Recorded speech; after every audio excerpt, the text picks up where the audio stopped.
அன்பான ஜோதிட அபிமான்களே, வாஸ்து நிபுணர் மட்டுமல்ல, கைரேகை நிபுணர்களே, உங்களுக்கு நம்முடைய குழந்தைகள் நமக்கு பக்கபலமாக இருக்குமா என்பதை சாஸ்திர ரீதியாக பொதுவாக பார்ப்போம்.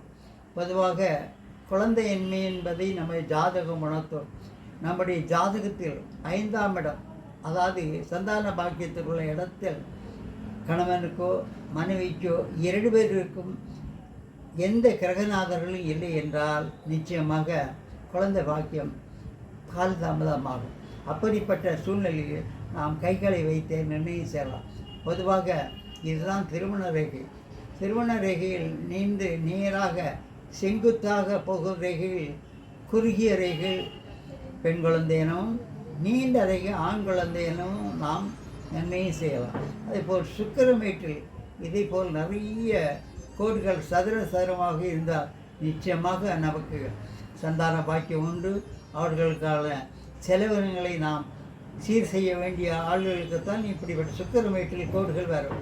அதேபோல் செவ்வாய் மேட்டிலும் இந்த மாதிரி ரேகைகள் இருந்தாலும், இதேபோல் சூரிய ரேகைகள் இருந்தால் கூட நம்முடைய குழந்தைகள் நிச்சயமாக நம்மை விட செல்வந்தராக வாழ்வதற்கு வழி உண்டு. அதேபோல் இப்படிப்பட்ட ரேகைகள் இருந்தாலே உங்களுக்கு நிச்சயமாக குழந்தை பாக்கியம் உண்டு என்று அர்த்தம். அது மட்டுமல்ல, உங்களுடைய ஜாதகத்தை பாருங்கள். 12ஆம் இடத்தில் நல்ல வலுவான கிரகங்கள் இருந்தால் கூட இந்த குழந்தைகளால் உங்களுக்கு அதிக லாபம் வரும்.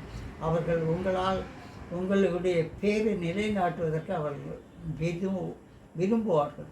ஆக எப்பேற்பட்டவர்களுக்கு சூரியமேடு, இதுதான் சூரியமேடு, சுக்கிரமேடு, குருமேடு இது வலுமாக காணப்பட்டால் கூட உங்களுக்கு நிச்சயமாக சந்தானம் பாக்கியம் வந்து உயர்வான குடும்பம் என்ற பெயரை நிலைநாட்டுவார்கள். நன்றி, வணக்கம்.